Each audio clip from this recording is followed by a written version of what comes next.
तारीख की वो गलती जिसने करोड़ों इंसानों की जान बचाई, पेनिसिलिन की इजाद की हैरान कुन कहानी। मोअज़्ज़िज़ दोस्तों, जरा सोचिए कि अगर किसी के हाथ पर मामूली सा जख्म हो जाए तो हम आम तौर पर उसे साफ करते हैं, दवा लगाते हैं और कुछ दिनों में वो जख्म ठीक हो जाता है। लेकिन तकरीबन 100 साल पहले यही मामूली जख्म जानलेवा बन सकता था। दांत में इन्फेक्शन हो जाए, गले में शदीद बीमारी हो जाए, नमूनिया हो जाए या किसी हादसे के बाद जख्म में जरासीम चले जाएं, तो डॉक्टर के पास भी कई मरीज को बचाने के लिए कोई मुअस्सर दवा नहीं होती थी। बहुत से लोग बीमारी से नहीं बल्कि उस बीमारी के बाद होने वाले इन्फेक्शन से मर जाते थे। उसी जमाने में लंदन के सेंट मैरी अस्पताल में एक स्कॉटिश डॉक्टर और साइंसदान काम कर रहे थे। इनका नाम अलेक्जेंडर फ्लेमिंग था। फ्लेमिंग जरासीम पर तहकीक कर रहे थे और खास तौर पर ऐसे बैक्टीरिया पर जो इंसान के जिस्म में इन्फेक्शन पैदा कर सकते हैं। उनमें एक खतरनाक बैक्टीरिया एस्टिफेलियोकोकस भी था। फ्लेमिंग अपनी लेबॉर्ट्री में इस बैक्टीरिया को मुख्तलिफ तजुर्बात के जरिए समझने की कोशिश कर रहे थे। अगस्त 1928 के आखिर में फ्लेमिंग कुछ दिनों के लिए छुट्टी पर चले गए। इनकी मेज पर कई पेट्री डिशेस यानी शीशे की प्लेट्स मौजूद थी जिनमें बैक्टीरिया पर तजुर्बात किए जा रहे थे। आम हालात में ऐसी डिशेस को साफ कर दिया जाता था, लेकिन कुछ डिशेस वहीं रह गई। फ्लेमिंग वापस आए तो इन्होंने अपनी लेबॉर्ट्री में मौजूद चीजों को देखना शुरू किया। ज्यादातर डिशेस मामूल के मुताबिक थी, लेकिन एक डिश ऐसी थी जिसने उनकी तवज्जो खींच ली। उस डिश के किनारे पर फफूंदी जम चुकी थी।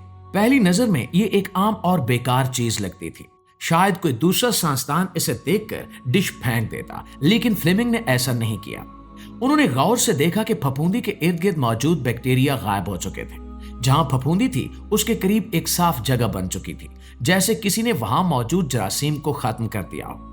दोस्तों, ये मंजर फ्लेमिंग के लिए बहुत अहम था। उन्होंने सोचा कि आखिर ऐसा क्यों हुआ?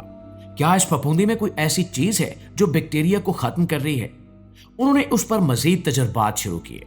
तहकीक के बाद मालूम हुआ कि यह खास किस्म की फफूंदी थी जिसे पेनिसिलियम टोनाटम कहा जाता था। इस फफूंदी से एक मादा निकल रहा था जो कई खतरनाक बैक्टीरिया को रोकने या खत्म करने की सलाहियत रखता था। फ्लेमिंग ने इस मादे का नाम पेनिसिलिन रखा। यह दरियाफ्त बज़ाहिर बहुत बड़ी थी, लेकिन अभी इसे एक मुकम्मल दवा बनाना आसान नहीं था। फ्लेमिंग ने देखा कि पेनिसिलिन कुछ खास बैक्टीरिया के खिलाफ बहुत मुअस्सर थी, लेकिन इसे बड़ी मिकदार में हासिल करना और महफूज रखना मुश्किल था। इसीलिए फ्लेमिंग की दरियाफ्त फौरन ऐसी दवा में तब्दील न हो सकी जिसे आम मरीजों को दिया जा सके।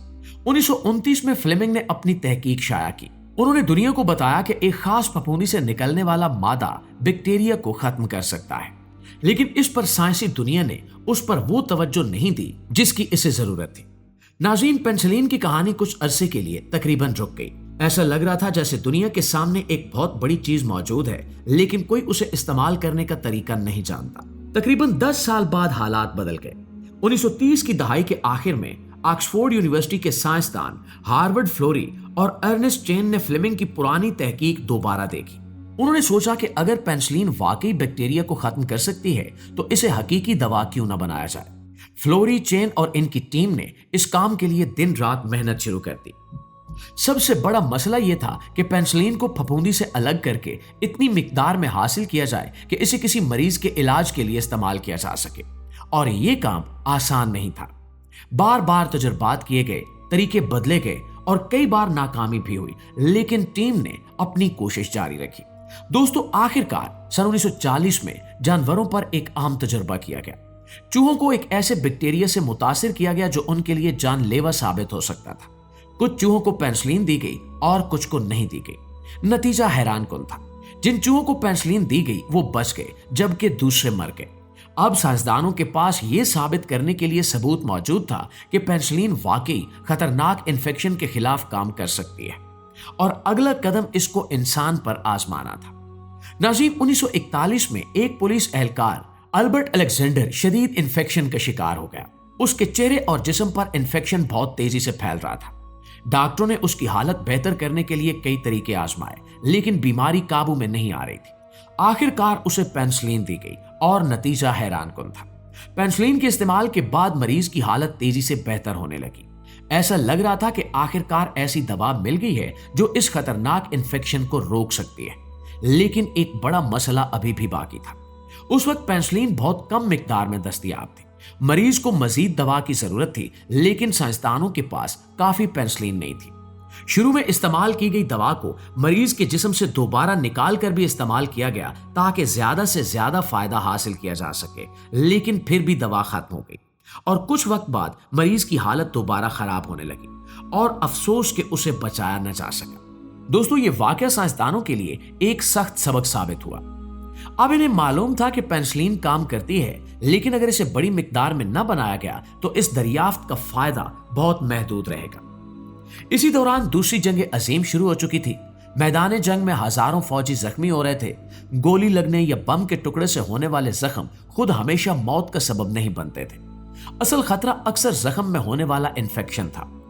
अगर जरासीम जख्म में दाखिल हो जाते तो जिस्म में इन्फेक्शन फैल सकता था और बाज औकात मरीज की जान बचाना तकरीबन नामुमकिन हो जाता था। दोस्तों, अब पेनिसिलिन सिर्फ एक साइंसी दरियाफ्त नहीं रही थी, बल्कि जंग के दौरान एक इंतहाई जरूरी दवा बन चुकी थी। बरतानिया में इसकी बड़ी मिकदार तैयार करना मुश्किल था, इसलिए साइंसदानों ने अमेरिका में भी इसकी पैदावार बढ़ाने पर काम शुरू किया। वहां नई मशीनों और बड़े टैंकों के जरिए फफूंदी को बड़ी मिकदार में बढ़ाने का तरीका इस्तेमाल किया गया। साइंसदानों ने ऐसी फफूंदी तलाश की जो ज्यादा पेनिसिलिन बना सके। इस दौरान एक खास किस्म की फफूंदी मिली जो पहले इस्तेमाल होने वाली किस्म के मुकाबले में कहीं ज्यादा पेनिसिलिन बना सकती थी और यही तब्दीली बहुत अहम साबित हुई। अब पेनिसिलिन को बड़ी मिकदार में तैयार करना मुमकिन होने लगा। जैसे जैसे पैदावार बढ़ी, पेनिसिलिन जंग के जख्मी फौजियों तक पहुंचने लगी। 1944 में यूरोप में इत्तेहादी फौजों की बड़ी कार्रवाई के वक्त पेनिसिलिन मुनासिब मिकदार में दस्तयाब थी। हजारों जख्मी फौजियों के जख्मों में इन्फेक्शन को रोकने और इलाज करने में इस दवा ने इंतहाई अहम किरदार अदा किया। एक ऐसी दुनिया जहां मामूली जख्म भी मौत का सबब बन सकता था, अब वहां डॉक्टर्स के हाथ में एक ताकतवर नया हथियार आ चुका था। दोस्तों, जंग खत्म होने के बाद पेनिसिलिन आम लोगों के लिए भी दस्तयाब होने लगी। इसके बाद इलाज की दुनिया तेजी से बदल गई। जिन बीमारियों से पहले लोग खौफजदा रहते थे, उनमें से कई का इलाज अब मुमकिन था। पेनिसिलिन के बाद दूसरी एंटीबायोटिक दवाओं की तलाश भी तेज हो गई और तिब की एक नई दुनिया सामने आने लगी। 1945 में अलेक्जेंडर फ्लेमिंग, हार्वर्ड फ्लोरी और अर्नेस्ट चेन को तिब और जिस्मानी अलूम के नोबेल इनाम से नवाजा गया। तीनों ने पेनिसिलिन को दुनिया तक पहुंचाने में अलग अलग अहम किरदार अदा किया। फ्लेमिंग ने इस मादे को दरियाफ्त किया, जबकि फ्लोरी, चेन और इनकी टीम ने इसे दवा बनाने और इस्तेमाल के काबिल बनाने में अहम किरदार अदा किया। नाज़रीन, आज जब हम डॉक्टर के पास जाते हैं और इन्फेक्शन के इलाज की दवा लेते हैं तो शायद हमें अंदाजा भी नहीं होता कि इस सहूलत के पीछे कितनी लंबी कहानी छुपी है। पेनिसिलिन सिर्फ एक बीमारी का इलाज नहीं थी, बल्कि इसने पूरी तिब्बी दुनिया का रास्ता बदल दिया। इसने इंसान को बैक्टीरिया के खिलाफ लड़ने का एक नया तरीका दिया और ऐसी बेशुमार जानें बचाने में मदद दी जिन्हें शायद पहले बचाना मुमकिन नहीं था। एक छोटी सी फफूंदी ने इंसान को बैक्टीरिया के खिलाफ एक नई ताकत दी और इसी ताकत ने जदीद इलाज की बुनियाद रखने में बड़ा किरदार अदा किया। आज भी जब हम एंटीबायोटिक इस्तेमाल करते हैं तो हमें याद रखना चाहिए कि ये एक बहुत बड़ी नेमत है, लेकिन इसे एहतियात से इस्तेमाल करना भी जरूरी है, क्योंकि जिस तरह एक मामूली सी दरियाफ्त ने दुनिया बदल दी थी, इसी तरह इस दवा का गलत इस्तेमाल मुस्तकबिल में एक नए खतरे को जन्म दे सकता है। जी तो मुआज़िज़ दोस्तों, ये थी हमारी आज की वीडियो। इस हवाले से आप दोस्तों की राय क्या कहती है, कमेंट सेक्शन में हमें जरूर बताइएगा। वीडियो अच्छी लगी है, आपकी मालूमात में इजाफे का बायस बनी है, तो हमारी इस कोशिश को एक लाइक और एक शेयर जरूर दीजिएगा। इंशाल्लाह आपकी खिदमत में हाजिर होते हैं